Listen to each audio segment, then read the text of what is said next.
Salut tout le monde, je suis ravie de vous retrouver aujourd'hui dans une nouvelle vidéo qui sera un petit point lecture que, une fois de plus, je vais tourner en parlant du nez. Donc vous m'excuserez pour cela.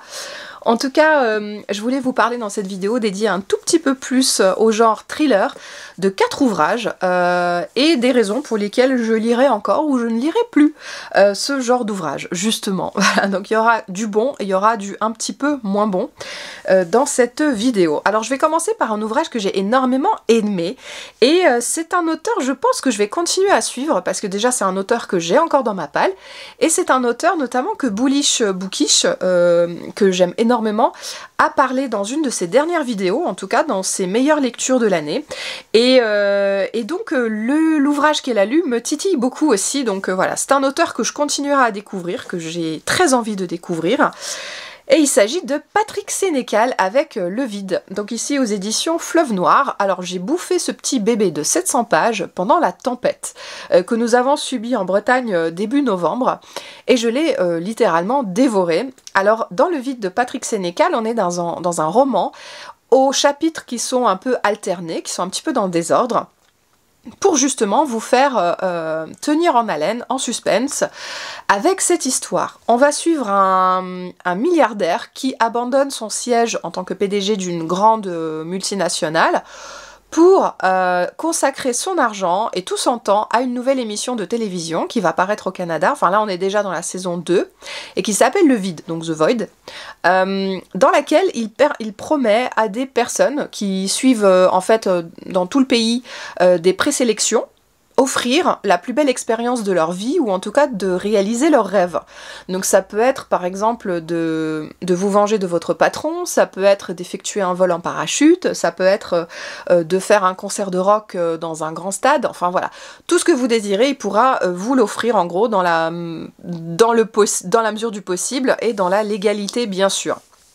À côté de ça, vous allez suivre d'autres personnages, comme typiquement un duo de policiers, d'enquêteurs qui vont travailler sur un meurtre qui a été perpétré par une femme.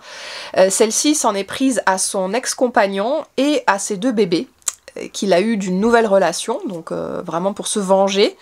Et elle ne semble pas du tout avoir des remords à propos de cet acte, de ce geste, et au contraire, elle dit qu'elle aimerait se retirer. Et elle dit ça avant de se suicider. Voilà. Et puis dans un autre contexte aussi, vous allez suivre d'autres personnages, par exemple un psy à la moralité très particulière. Voilà, donc tout ce florilège de personnages, et autour de cette émission de télévision, quel est le rapport dans tout ça, entre tous ces personnages, ce meurtre, l'émission, etc. Vous allez le découvrir dans ces 700 pages auxquelles j'ai totalement adhéré. J'ai beaucoup aimé la morale, en tout cas la moralité de notre PDG. J'ai beaucoup aimé, et qui est aussi présentateur de sa propre émission, j'ai beaucoup aimé la façon dont justement les événements vont s'imbriquer, et même si l'écriture ne casse pas 3 pattes à un canard, elle est assez basique, et même j'ai trouvé que le fait que les chapitres étaient dans le désordre, c'était relativement mal fait, surtout au début, dans les 100 premières pages, ça m'a vraiment dérangée. Et ben après, j'étais prise par l'histoire et j'ai vraiment beaucoup aimé ce thriller que je vous conseille énormément, et cet auteur aussi que je vous conseille de découvrir si vous êtes fan de genre thriller, et qu'une émission de télé-réalité pourrait attirer, parce que c'est vrai que ça fait un petit peu quelque chose de différent qu'on pourrait trouver aussi dans les thrillers. Alors en parlant de thriller avec une thématique un peu différente, avec quelque chose vraiment qui apporte quelque chose de nouveau à la sphère thriller, eh bien il y a Mo Hayder avec Tokyo, ici chez Presse de la Cité, Sang d'encre. Alors moi j'ai découvert Mo Hayder vraiment avec Tokyo, c'est une autrice dont j'avais déjà énormément entendu parler, notamment une de mes meilleures amies qui aime beaucoup cette autrice, qui a déjà quasiment tout lu d'elle. Mais moi j'ai toujours été un peu sceptique et je me disais oui mais... Voilà, c'est encore une de ces autrices qui pond des trucs, dont l'écriture est un peu pauvre, etc. Et alors, oh là là, mais alors qu'est-ce que j'étais dans l'erreur totale. Là, cette écriture-là, on dirait une Fred Vargas, on dirait un Stephen King, on dirait, je sais pas, un Frank Buis. Vraiment, l'écriture est magnifique, extraordinaire, très élaborée. Et la thématique, quoi, je veux dire, là aussi on est dans un synopsis très particulier, puisqu'on est avec Gray, une jeune étudiante qui part au Japon. Elle vire toutes ses économies pour partir au Japon, et elle veut absolument s'emparer d'une vidéo qui existerait et qui retracerait les événements qui se sont passés à Nankin en 1937, pendant la guerre entre la Chine et le Japon, et dans laquelle des milliers de personnes ont été massacrées, il y a eu des viols, voilà, c'était absolument épouvantable. Et elle enquête, en fait, elle fait ses études sur cette époque-là, et elle veut en savoir plus. Elle va donc aller rencontrer un professeur d'université au Japon, à Tokyo, qui l'envoie clairement balader, il veut pas lui en dire plus. Donc elle repart un petit peu bredouille, mais elle ne lâche pas l'affaire, et elle va se faire embaucher comme jeune femme un peu accompagnant les messieurs en soirée dans un club de Tokyo qui est fréquenté par des personnes très riches et aussi des yakuza.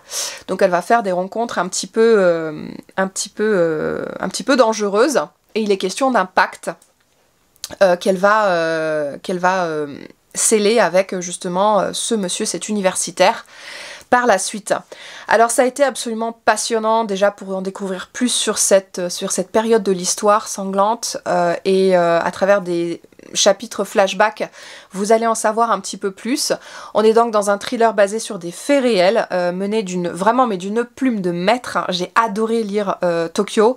Alors la plupart des gens vraiment adhèrent avec ce bouquin. Rares sont ceux qui l'ont abandonné ou qui ne l'ont pas vraiment apprécié ou qui se sont ennuyés, mais je comprends tout à fait, parce que c'est vrai que ça prend un petit peu son temps au départ, mais moi j'ai été vraiment happée par déjà la psychologie des personnages, notamment l'héroïne qui est très spéciale, qui est à la limite de la perversion, et aussi à travers l'histoire, les interactions, notamment avec les deux jeunes femmes russes qu'elle va fréquenter aussi dans ce club. Donc c'était absolument incroyable, c'était glaçant, il y avait beaucoup de suspense, et jusqu'au bout j'ai dévoré ce livre qui était très très particulier, et surtout un synopsis qui change, voilà, de la bonne littérature et un excellent thriller avec Mo Hayder. J'ai vraiment été subjuguée, et c'est une autrice que je vais suivre par la suite. On change complètement de région avec Anna Tomassi dans La Nuit des Anges, puisqu'on est à Perros-Guirec en Bretagne.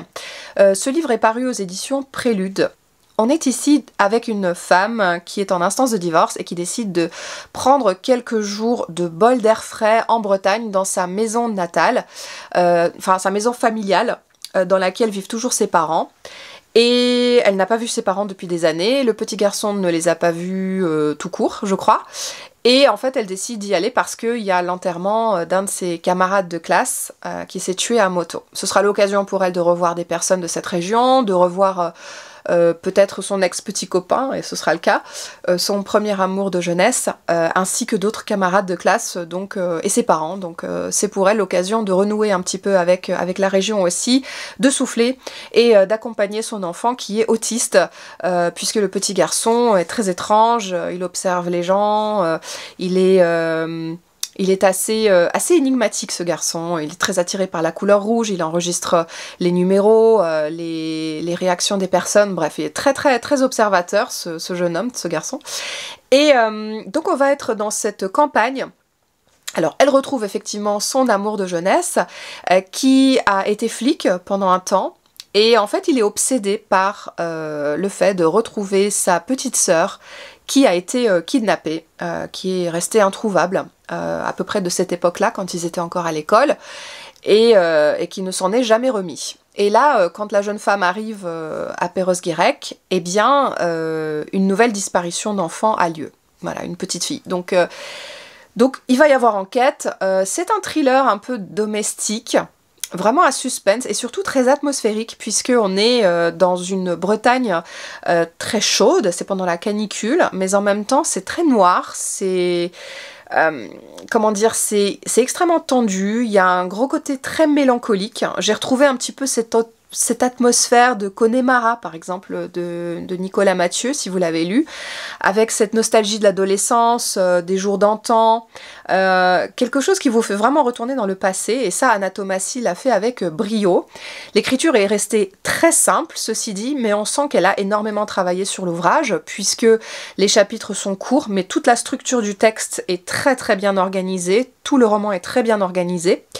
En ce qui concerne la résolution du roman, eh ben écoutez, c'est là que ça a un petit peu été bizarre, ça a un peu pêché, parce que en fait tout le roman est assez plat dans le sens où il va pas y avoir des rebondissements, de l'action, etc. Mais sur la fin, il arrive quelque chose qui, selon les dires de mon club de lecture, a été épouvantable. Enfin, c'était abominable. Voilà, une des lectrices, en tout cas, a été choquée par la fin. Donc, attendez-vous quand même à une fin assez choquante, assez glauque. En tout cas, ça reste une très bonne découverte. C'est une autrice que peut-être je continuerai de lire parce que j'étais agréablement surprise par La Nuit des Anges, qui a gagné un prix d'ailleurs, et qui, ma foi, était assez agréable à travers l'atmosphère, toute la structure du roman aussi. Vraiment, j'aime bien ces livres qui sont bien travaillés comme ça, où vous sentez vraiment qu'il y a grave du boulot derrière pour assurer, et pour moi, ça a été plutôt une bonne lecture. Et enfin, je vais vous présenter un livre qui, on va dire, s'apparente un petit peu au genre thriller, mais pas que. On est avec J.M. Miro dans Monstres ordinaires, donc la littérature plutôt axée jeunesse, chez De Saxus, que nous avons lu en lecture commune. Et ici, on est avec un institut au nord de l'Écosse, près d'un loch, qui recueille les enfants, très souvent orphelins, qui sont dotés de pouvoirs surnaturels. Ils sont assez peu nombreux sur Terre, ces enfants. Vous allez notamment suivre Charlie, qui a été brutalisé dans le Mississippi, et aussi un autre garçon qui s'appelle Marlowe, qui a été retrouvé dans un wagon de marchandises auprès de sa maman décédée. Et ces enfants ont tous des pouvoirs particuliers. Ça peut être par exemple de guérir les blessures, ou ça peut être encore de briller d'une lumière étrange, ça peut être de se transformer, etc. Donc vous allez suivre ces enfants dans cette saga. Apparemment c'est le premier volet de la saga, ça je ne le savais pas en commençant ce livre, dans lequel je me suis un tout petit peu ennuyée. Disons que c'est typiquement le genre de lecture où il y a pas mal d'action, mais clairement vous n'êtes pas la cible. Et pour le coup là je l'ai vraiment ressenti avec Monstres ordinaires. Ça prend son temps, c'est très victorien, très gothique, puisque ces enfants sont recueillis par à la fois une détective qui est employée par l'institut, mais aussi par un méchant monsieur qui est fait de cendres et de suie, et qui semble vouloir les tuer en fait. Donc finalement, avant qu'on arrive dans cet institut, ça prend un petit peu son temps. Il va y avoir la traversée aussi de l'océan Atlantique. C'est, voilà, ça prend son temps, ça prend le temps de se mettre en place. C'est vrai que c'est assez intéressant. J'ai bien aimé le dénouement, en tout cas de ce tome 1 déjà, de l'histoire. On a déjà une petite partie, on a déjà des aventures qui se déroulent, etc. Mais je pense que je suis pas la cible. Pourquoi ? Parce que je n'ai absolument rien appris dans ce livre. J'ai pas été embarquée autant que je l'aurais souhaité, je pense, par cette histoire, du fait que ça s'adresse plutôt à un lectorat jeune. Alors, lectorat jeune, mais attention, il y a quand même de la violence, il va y avoir des blessures, du sang, il va y avoir des membres découpés, des créatures magiques. C'est un peu l'équivalent d'un Harry Potter en film, on va dire. Donc ça peut mettre quand même les chocottes à un lectorat jeune. Ceci dit, les adultes peuvent très bien le lire et s'en délecter, puisque dans la lecture commune que nous avons fait, plusieurs personnes ont eu un coup de cœur pour ce livre, d'autres ont trouvé que c'était une excellente lecture.